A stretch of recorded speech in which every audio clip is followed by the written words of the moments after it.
Once again, this is the closing session of this day. As you know, this day is a day where we are focusing on the issue of water within the COP. And we had this morning already some sessions.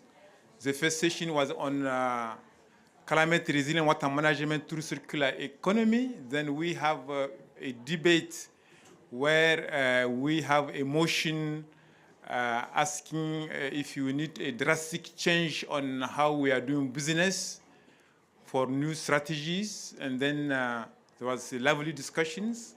So the motion got it. So apparently we need to have new approach, not to continue doing business as usual.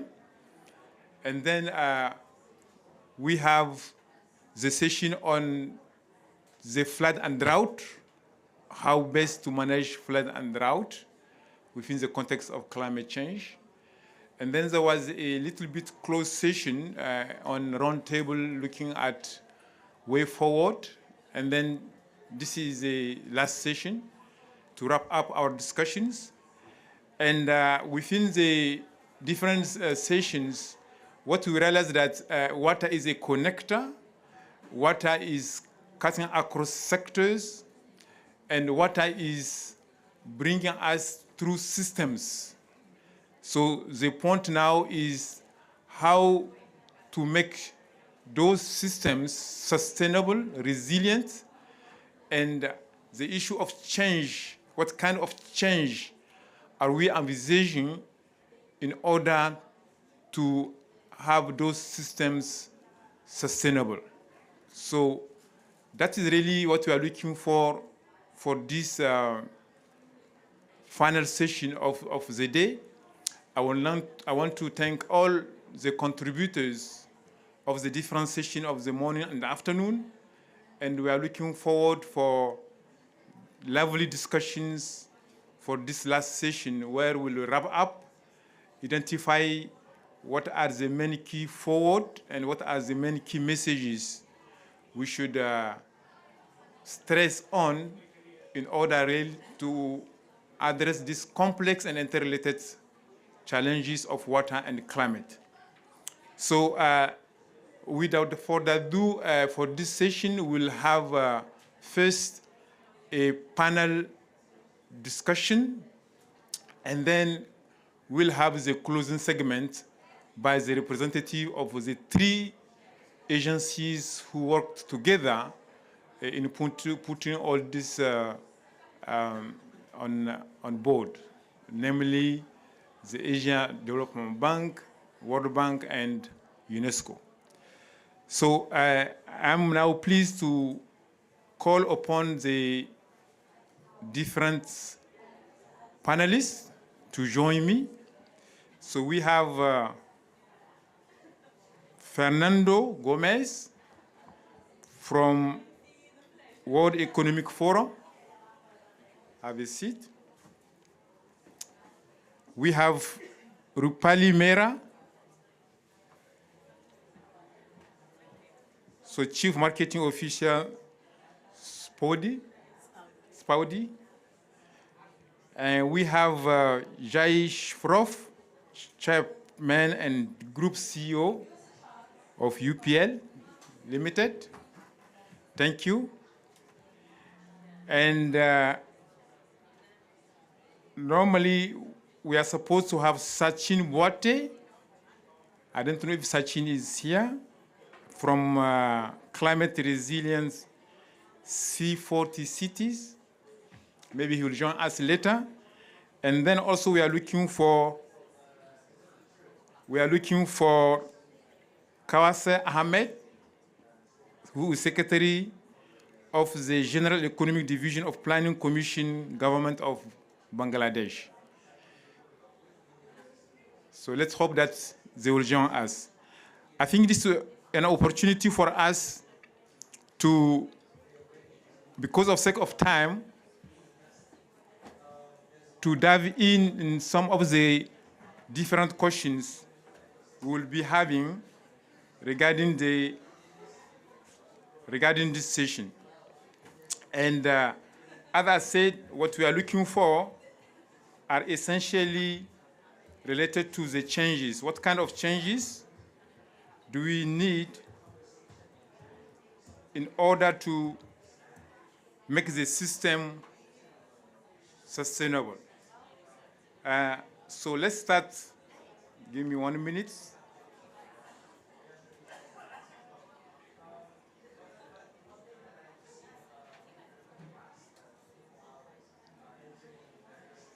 So let's start with Fernando, who is the head within the.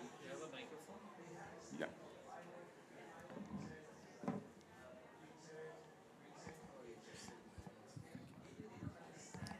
So Fernando, head of the Resource Systems and the Resilience Program in the Center for Nature and Climate World Economic Forum. So Fernando, what are the key shortcomings in our existing systems that hinder sustainable water management and climate adaptation? This is the first question. There is a follow-up question related to that. How these limitations are hampering the achievement of SDGs which are related to water and climate. If you can wrap up your answer in 4 or 5 minutes, that will be appreciated. Okay, hopefully it will be less. Thank you, everybody, and thanks for the organizers for inviting the voice of the World Economic Forum and a number of our partners and communities with whom we work throughout the year in addressing some of these issues in hopefully in a very special way, which is collaboratively.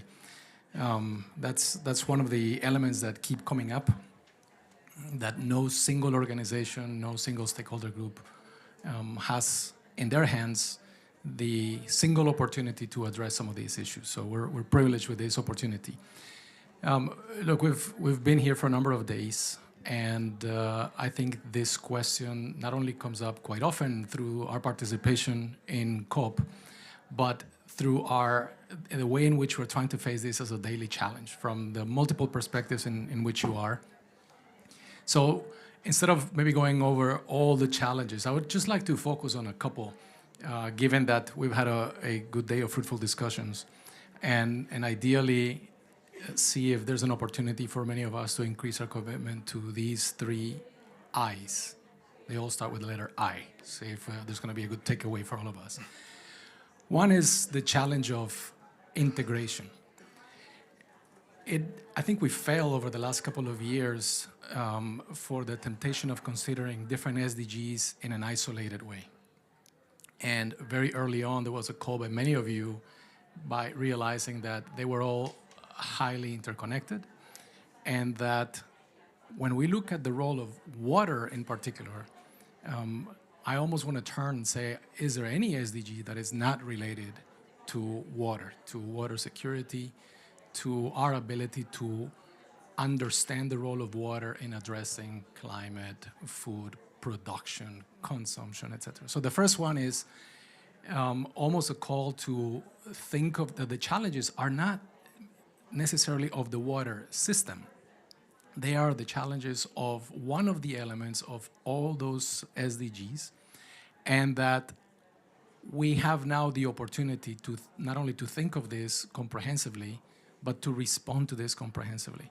In many of our own organizations, the water team is in floor 5, and the climate team is in floor 7, and the food team is in floor 9. When in reality, water is one of those issues that gives us the opportunity to address this comprehensively. But we may not be necessarily making the decisions in terms of how we operate and how do we think about this in an integrated way. And post-fact integration is very difficult. So that's one of the elements, one of those eyes, I would say, in addition to all the challenges that we see in our different geographies and our different economic areas, perhaps for us from a leadership perspective can be attractive. The second is this inequality. That's the second eye. For us, there's probably very few other than food, maybe, indicators of perpetuation of poverty, of perpetuation of challenges in health, for example, that cannot be related to water. But the same water is the resource that we are trying to tap into for urban life, for agriculture, for our industrial use. What we may not realize is that we have the opportunity actually to address some of the economic inequality, water poverty, energy poverty, food poverty by actually addressing the challenges in water. So trying to think of this from a equality perspective may actually help us unlock some of the commitment that we need for action in this space. The third one is probably obvious to many of you because we collaborate with many of you in this area, is innovation. But it's not only technological innovation. We're very happy to support a number of our partners and communities in some of the innovation challenges that we have.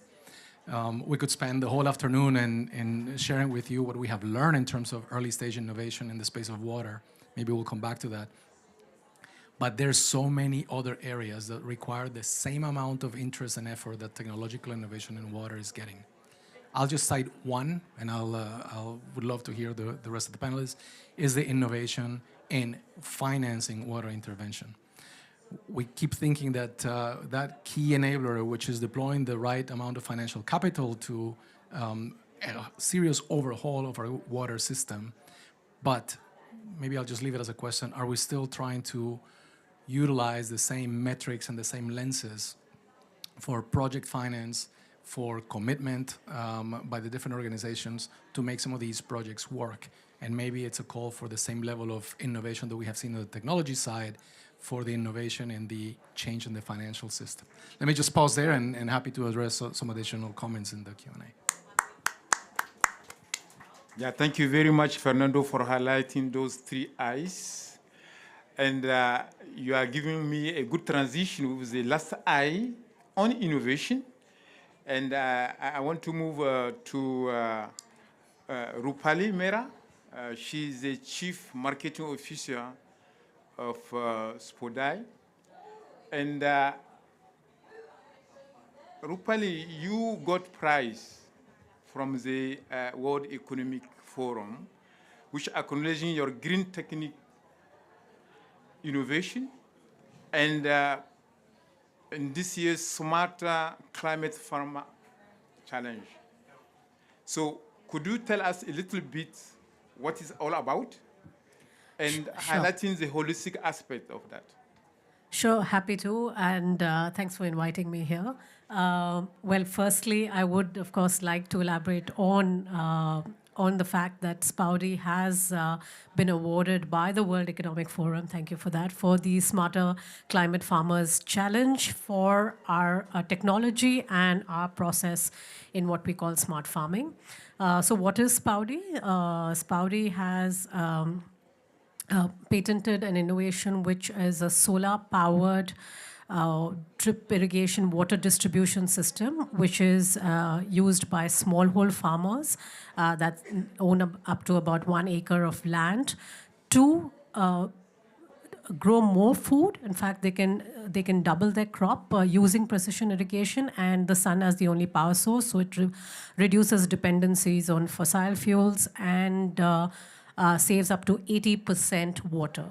Yeah, and however, when we talk about innovation, innovation is not just at a product level. We also look at innovation in process. It's not technology alone that can change the reality on the ground, and I'm glad you brought that up. Technology is one of the enablement factors, and the way we look at process and innovative process is that technology is one of the impact enablers. Good music to go with what I'm saying, but the other impact enabler is the implementers on the ground, which are your NGOs and other organizations that work with smallholder farmers. So Spaudi partners with these other impact enablers and together works for the smallholder farmers. However, how do we scale systems? How do we scale technology? And how can smallholder farmers really uptake technology? That has remained to be a massive question and a challenge that I think anyone who is involved in water, food production, livelihoods, gender, and resources as such, natural resources, does deal with. So the third bit of that wheel that we look at, the impact enablement wheel, is the financiers. So the financial and governance institutions, and we look to partner with them. So with climate stakeholders who can finance a transition to a more resilient food production system. So together with financiers, with enablement agencies and NGOs, and us as technology partners and our other partners who are sort of help us with precision systems, together we can create impact for smallholder farmers. And the smallholder farmers are the ones who can actually generate the impact, because there are 500 million smallholder farms in the world. They employ 2 billion people. Our technology would work in, say, about 200 million farms across the world. So, and if each farm looks at reducing water by 80% and doubling the crop, improving livelihoods, because if they're increasing the crop, they get more money, and they can adopt more innovative technologies with that money, we can actually really change the food production and water system. So that, of course, is the way we look at innovation and process. And we urge everyone who is involved in water, food, livelihoods, and gender to come up and take bold bets. Because we have been looking at, a lot of us sit at fora like this and we talk about what can be done, but it is time for actionism, as we have been talking in this COP. And it's time to take bold bets. It's time to take risks and make it happen. If it fails, it's fine, but at least we've tried, right? So, and if you try 100 times, 60% you would get it right? So, but try. So I think that's important. We can do enough of talking and what can be done and what cannot be done. So yeah, so that was sort of my response to innovation. It's at a holistic level. Yeah, thank you. Thank you. Thank you very much, Rupali, really, for highlighting this innovation and really emphasizing on the impact it's making for really the real people, the farmers who need that. So thank you very much, and congratulations for the prize. So let's move also to issue related to innovation. Now we want to see how to scale it up, how to implement it properly.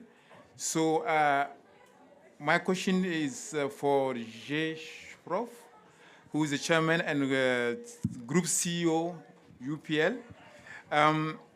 Your institution, in your leadership, has grown into one of the fastest growing agri-input companies globally, working with leading agri-producing countries. Can you tell us more about what is holding us back in terms of implementing innovations at scale? Thank you very much. It's a pleasure to be here with some friends and new friends. UPL is a global crop protection seeds company, really transitioning away from just crop protection and seeds to focusing on technologies which improve farmer resilience and executing. We believe that there is a huge opportunity going forwards together to combine climate change, to combine farmer resilience and food security into something what Rupali said is really helping transition the whole food system towards a better outcome. At UPL, we have been focusing on all these aspects as we go on and saying, how do we transition all the capabilities which we have built and the trust which we have built among farmers around the world, with presence in 138 countries, in almost every food system around the world, really understanding the challenges being faced. So our approach is trying to understand the pain points and the pains being suffered by farmers, big farmers, but more importantly, smallholder farmers. And as we travel around the world and trying to see, we see that climate change actually impacts agriculture and food systems much more than any other industry or any other business community, which is farmers, and they have to make a livelihood, and it is impacting their livelihood. And so we are now, we have an open platform to collaborate, bring in technologies, and we are now working with different value chains. And we believe that value chains are very, very important, because you can then trace and track the whole thing, and being able to really give higher value to the food system, which operates in a more sustainable way. So we have projects in Mexico around farmers. It's a highly water-stressed environment. We have projects in the sugar industry in India, where we have 22 sugar mills, and hopefully with ISMA, which is the Sugar Industry Association, on Sunday we'll sign an agreement to really transition them to reduce water by 30% and actually increase productivity. We have projects in different parts of Africa and around the world to really bring in technologies which reduce the impact of climate change, and reduce the amount of cost for farmers, because a resilient farmer will bring financial inclusion. And today, with climate change, I cannot imagine any financial institution really being able to finance farmers because of the impact they have on their livelihood. So at UPL, we are very committed to looking at value chains by value chain, and try to address these problems with technologies which we have around heat tolerance, water management, and other aspects of the challenges. Thank you very much. Thank you very much for stressing the need for a sustainable food system, and also all your work regarding building resilience of farmers. Definitively critical. We have Sachin Boite, who joined us. He is Global Director of Climate Resilience C40 Cities. Sachin, could you please share with us about your work on circularity and system thinking, and also to see to what extent the circularity is economically viable in the area of competition on water use, and also climate change coming on top when it's come to proper planning for climate resilient water management and climate adaptation. Great, thank you very much, and thanks for the question. So I'd like to bring the focus on to cities where the climate change starts, and the highest contribution in terms of greenhouse gases and the contribution to climate change comes from cities, as well as the majority of people live in cities. And I think particularly I'd like to emphasize the importance of water systems. The way that climate change is experienced by people in cities is through its water systems, through either too much water or too little water, or sometimes too polluted water, or water in the wrong place. So inherently, the water is a circular system, and the problem itself is also circular, with too much, too little water. So it's impossible to talk about this or to solve it without thinking about circularity. So I think first and foremost, we need to think about resilience not as an add-on, not something you add on top of everything else, but actually something that is integrated into multiple systems. So while cities are upgrading their streets, their open spaces, their buildings, they must be thinking about resilience. Why? Because currently cities are inherently designed to overheat because of the hard surfaces, flood because of lack of permeable surfaces, and actually cities have also been a war against nature. Cities have pushed nature out. So cities are inherently designed to get worse as the climate heats up, as as they face more extreme temperatures, more extreme rainfall, more extreme droughts. So it's important to take a systems perspective, first of all. So for example, C40 Cities, which is a network of 96 cities, both in the global north and global south. Both cities in the global north and global south are taking action on adaptation. A city like Durban, for example, urban flooding is very much linked to waste management. So the city has a very innovative program that includes green jobs to use local skills and local technologies to clean up their waterways and the water systems. What that generates is cleaner and better flowing water, flood mitigation, but also it is linked to recycling of the waste that's collected and generation of income. The second point I'd like to make is the fact that we shouldn't think about just one system or an individual project. We should think about it in an integrated way. So for example, Los Angeles and Singapore, which are in our network, are not by choice, but by necessity.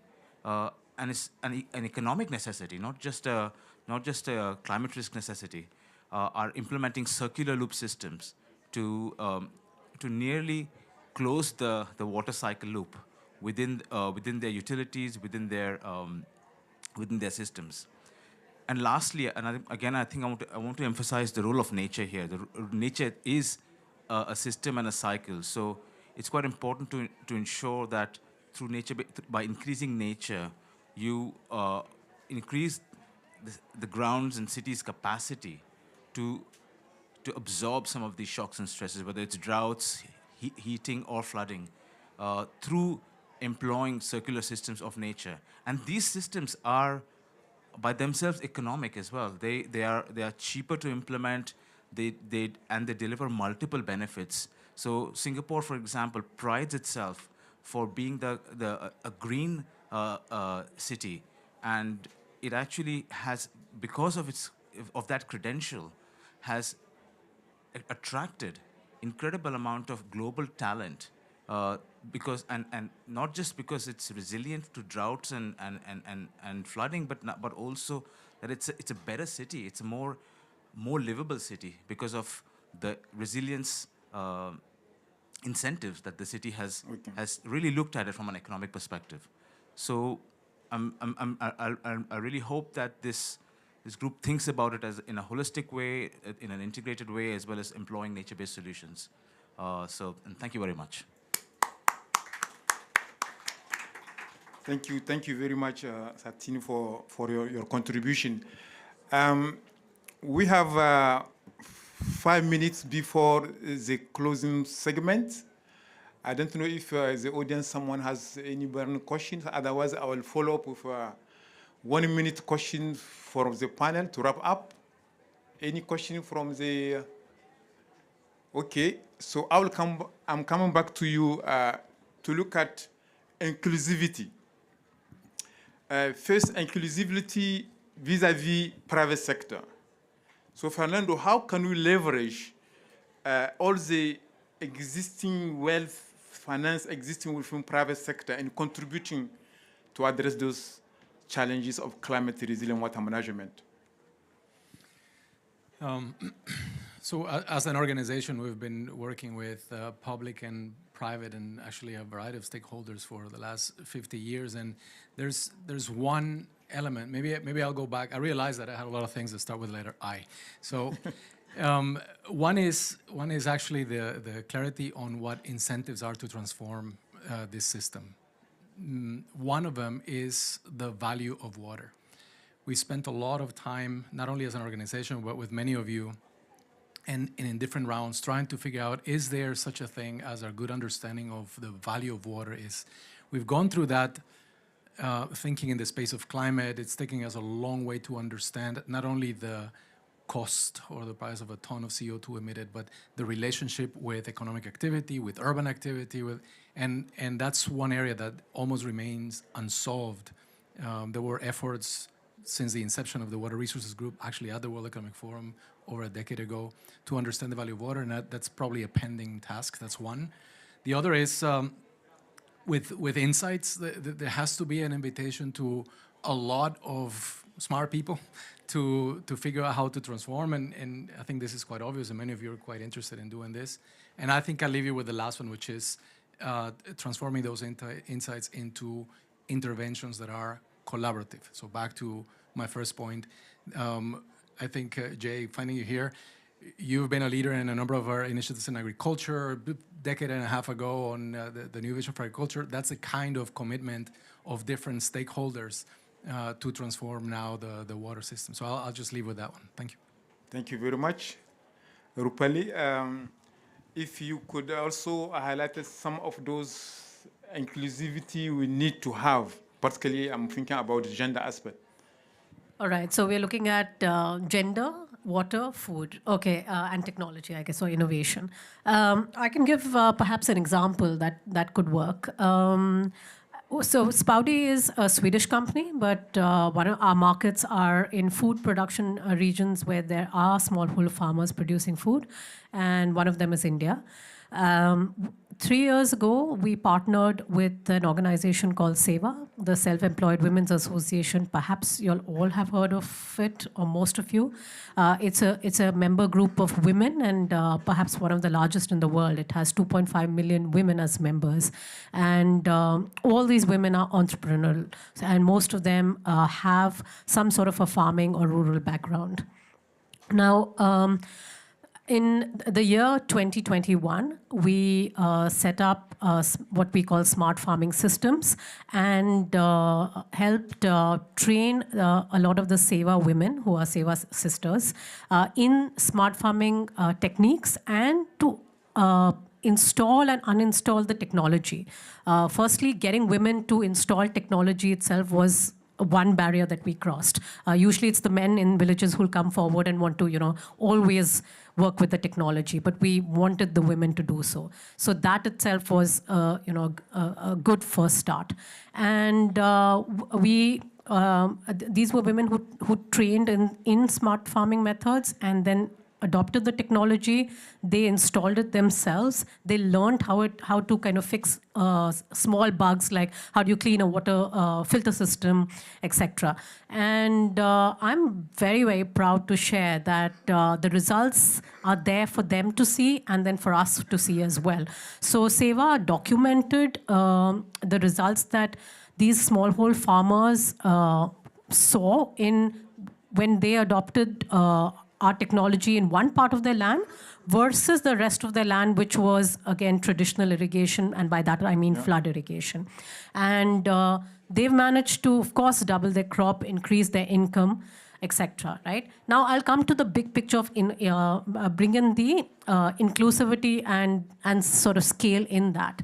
Now, women, we know that FAO says that when women are given resources, they can produce 20% more food and feed up to 100 to 150 million more people. Now imagine if they're given the resources and given technology, how they can change food production systems.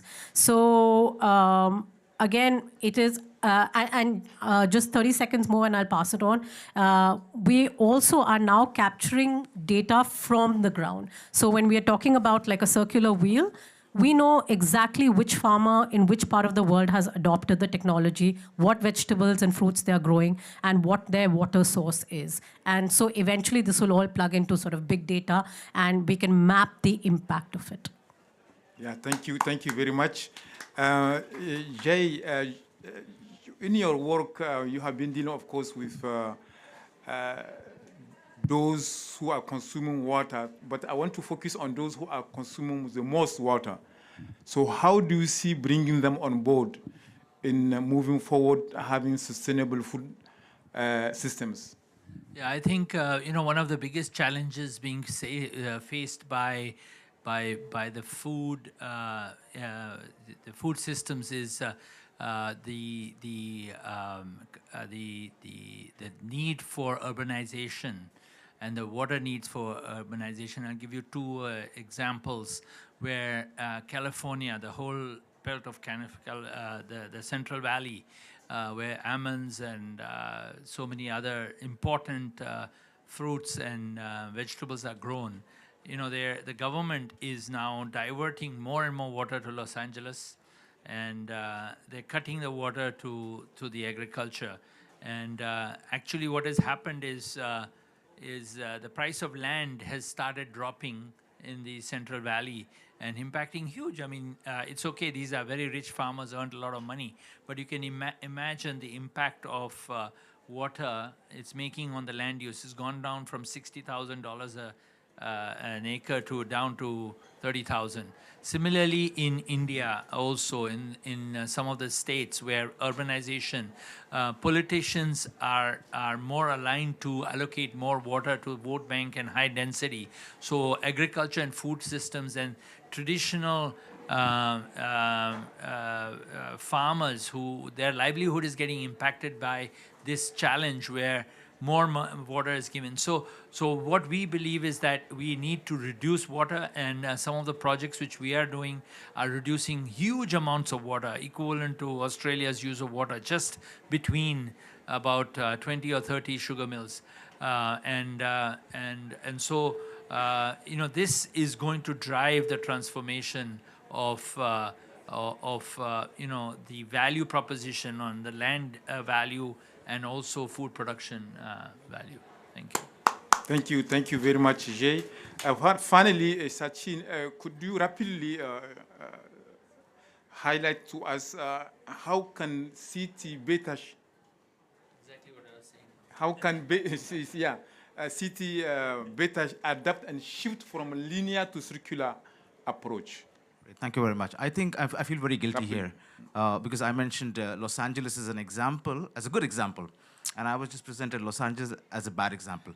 I think both are true. I think the resilience is a journey. I think we have recognized that, and we have recognized that water and building resilience needs a system approach, not just a sort of within the city, but also at a catchment scale, because water is a resource that is is highly valued.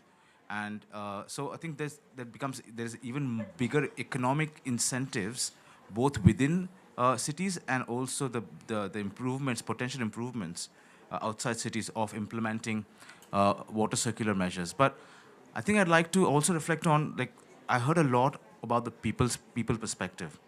I think it's quite important to think about the fact that a lot of these systems, I mean, you can come in, build new infrastructure, do pilots, do things and leave. And, there's increasingly this kind of overdone piloting and build, operate, and sort of just build and leave type of intervention. And I think what that really misses is something I've heard from the rest of the panel as well, is focusing on the resilience of people, of the resilience of communities, and really understanding what contributes to that resilience. And it could be their financial resilience, the financial capacity. You increase people's financial capacity. You increase their physical capacity and capital by building protective infrastructure and protective natural systems around them, as well as in some cases, it's the natural capital. It could be the social capital. So really, I think I would say emphasize the building resilience of people in both cities and also elsewhere. That would have a much more longer term and long-standing impact. Thank you very much, Sachin, and thank you to all our panelists, and a round of applause for them, please. Thank you very much. And let's now move to the last segment of the closing. So I want to ask our representative of our agencies to join us. Lydia, on the front. Michael Robert. Michael John. Okay. And then we have King Fanzang.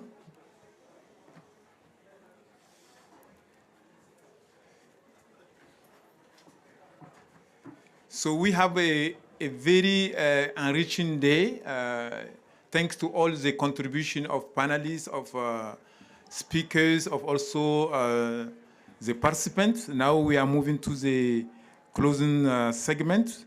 So I'm pleased to call upon Lydia Brito first, the Assistant Director General for Natural Science Sector from UNESCO.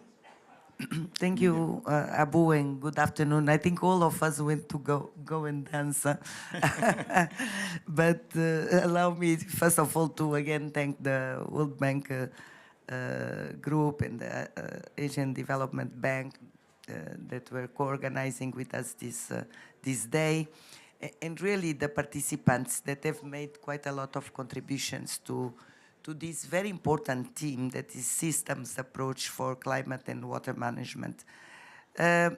Maybe just reminding that UNESCO is a specialized agency under the UN system, and therefore the mandate of science, of knowledge, is very crucial to what we do, and that's why for us, throughout this day, I think we were keeping talking about how do you produce relevant knowledge, how can communities appropriate knowledge and technologies and tools to make really sure that we can guarantee inclusive governance and addressing water and climate complexities.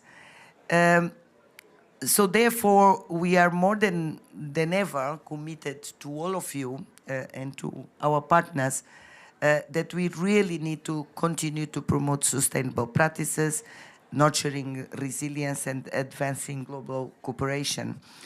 And that's why also I hope that this day and these debates will allow us to amplify our collective efforts in integrating science-driven policies to ensure equitable access to water and climate solutions and saving our planet's most precious resources for the future generation. And I want to stress the importance of science-driven policies because unfortunately we see many times a disconnect between decision-making and what science is saying.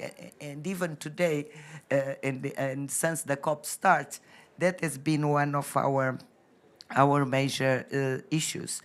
We are also very happy that we were able to discuss and showcase an important tool for us, that is the Climate Risk Informed Decision Analysis, what we call CRIDA, because we do believe that it's a tool that can contribute to circular economy. Again, also very important, I think, was the bottom-up approach. The last panel mentioned that strongly, but from the first panel in the morning, our keynote speakers, they said we either have the community with us or there is no water management and much less water management under a circular economy. I also want to I'm very glad that I heard that the young professionals debate on climate and water management was very lively. And we have these enthusiastic young leaders discussing with recognized and still enthusiastic senior leaders and experts. And I think it's these also intergenerational dialogues that we need to continue to promote, because the vision, the ability, even the technological capacity to look further on technology is much higher on in the young generations, and we need to bring them together. Finally, what I want to say is that really I hope this day and the different sessions, it's really a commitment to all of us to collaborate and to act in an urgent way. I do believe that our transformative potential lies in the collective efforts to implement innovative solutions, embrace circular economy principles, and build resilience in the face of climate change. So really thank you very much to all for being here, and I cannot finish without thanking my team, the UNESCO team that together with the World Bank Group and the Asian Development Bank, they have been really busy all these months to make sure that we had this wonderful day. So thank you very much. Thank you very much, Lydia, for inspiring words and particularly for stressing the collective effort. This is very, very important. We'll continue having that collective effort indeed. Now let's turn to Dr. King Fan Zhang, Senior Director, Agriculture, Food, Nature, and Rural Development, Asia Development Bank. You have the floor, sir. Thank you so much. Again, I want to take this opportunity also thank World Bank, USAID, and also all of the partners who get together, organize such a very rich and also extensive learning day. I learned a lot. IDB, we really shifted to the new operating model. We committed 4 shifts, shifted to the camp change, shifted to private sector participation, and also shifted to the new solutions, and also for the new way of working together. IDB also, we committed to achieve the $100 billion investment for the climate financing. We are launching the number of the key initiatives in this COP28. Through today's discussions, we are still fully committed for this enhance our resilience in the Asia Pacific, and also, of course, work together with our partners.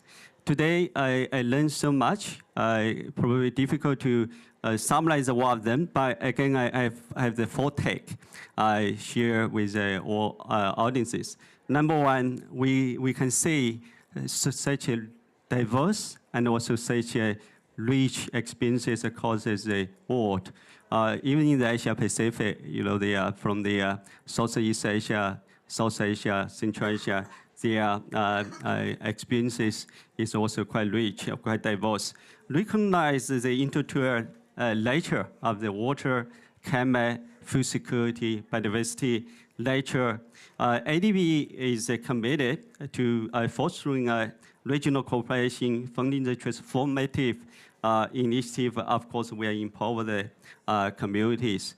Look at the different experiences. We still say the can demand is very, very critical. And we need to work on the cost-effective and sustainable investment to enhance adaptive capacity and reduce vulnerability to the extreme events. And work together with our DMCs for the early warning system and also the upstream planning and also the electro-based solution, of course, also infrastructures.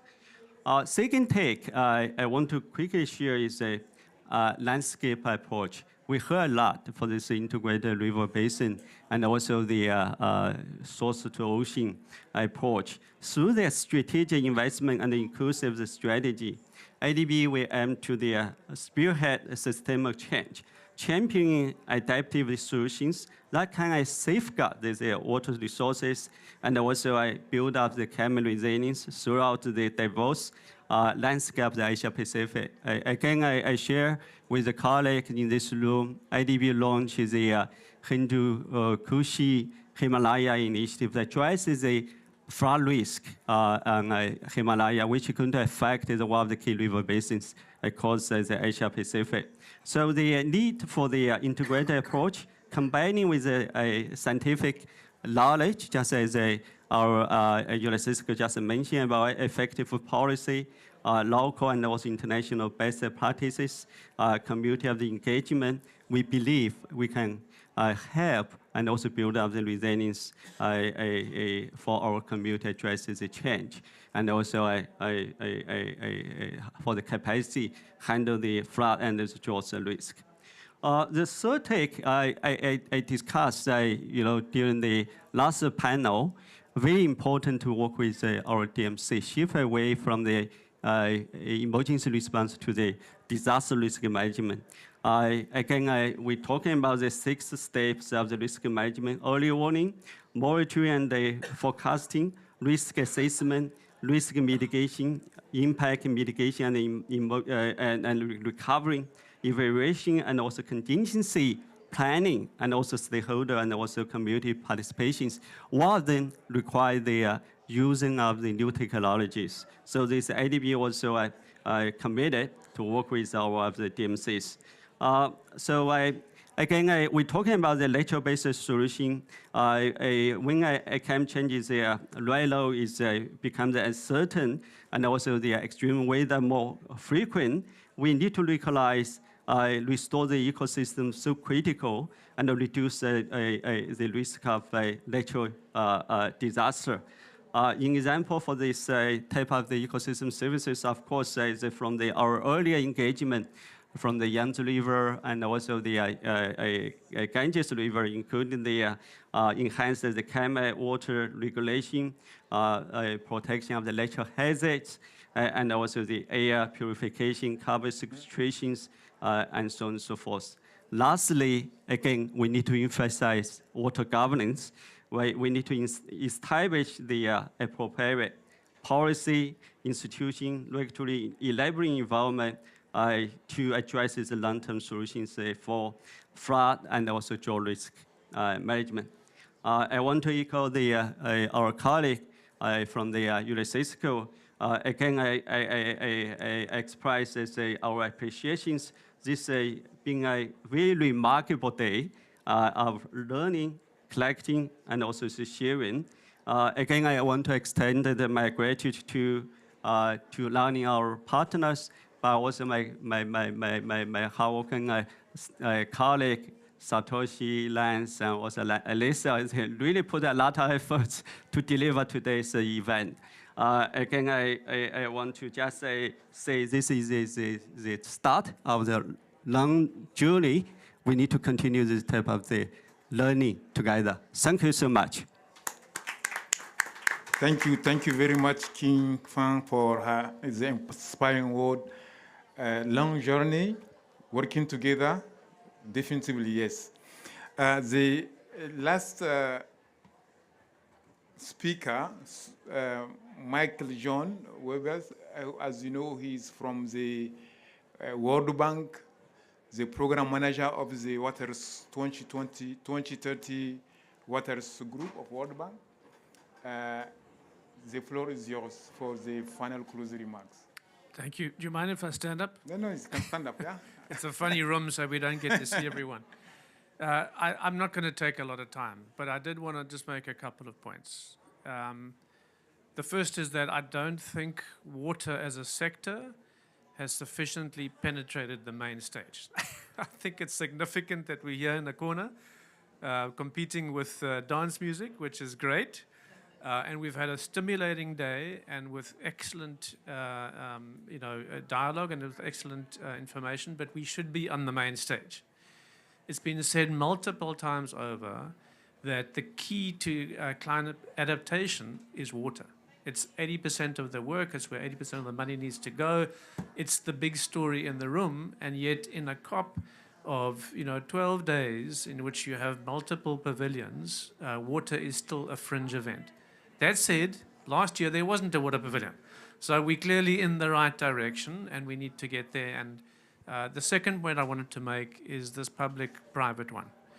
It's been said many times over, and I don't want to do it as a platitude. I wanted to do it as how to make that happen. I think for a lot of people in the water sector, I've spent my career, 30 years in the water sector, private sector meant PPPs. And they weren't particularly successful. But there's a hell of a lot more that we could be doing in a way more innovative way. And I wanted to just give you a couple of examples that are quite new to me from 2030 that are not maybe broadly known in the sector. And the first one is in India, in rice production, in UP and in other states. Rice is the main crop of 40% of the world. It uses 20% of the world's water, just for rice. It produces 12% of global methane emissions and 1.5% of total greenhouse gas emissions. In India, in some of these projects, moving from their current puddle paddy to alternate wetting and drying and direct seeded rice, they are reducing water use by 30%, reducing greenhouse gases emission by 65%. A key part of that is that the farmer yields need to be the same, if not better. So the partnership there is, these are small and marginal farmers. They can't afford to take one for the planet and say we're going to do greenhouse gas emissions and water. They need to get the same yields or more. The problem with moving to alternate wetting and drying is that you do get more weeds. So we're working with companies like UPL, and it's incredible that the CEO of UPL is here with us in this group here. I mean, this is a major multinational company, to look at fertilizer, look at seeds, look at the other parts of the value chain that can ensure farmer yields go up while doing these different technologies. We think there's similar examples in sugarcane, where you can reduce by 30% using different technologies and other crop systems. There's plenty other examples in sanitation, in other different technologies, but I do urge us as a sector to not just think of private as a certain part of the way we do business, but really to be able to have these engagements in fora like this in a meaningful way to find each other where we are. So lastly, just to thank again, just like my colleagues, to thank our co-organizers with Asian Development Bank and UNESCO. Believe it or not, there's a lot of effort that went into this day. There's been a very rich, very diverse set of engagements. I particularly enjoyed the debate. You missed this one, Jai. There was a group of debaters, young and old, debating a motion in Oxford-style debate where the audience voted before and voted after, and there was actually an outcome. It was pretty exciting. So thanks to everyone. We've had a great day, and we'll see you at the next COP or at the next event. Thank you. Yeah, thank you very much. Thank you very much, Michael, Kingfang, and Lydia. A round of applause for them. Thank you very much. And once again, to stress the tremendous work our team did in putting all this together. So I want really all of us to thank them, and a round of applause also for them. And also for all the supporting team who make this happen. Thank you very much. We can take a picture for the panel.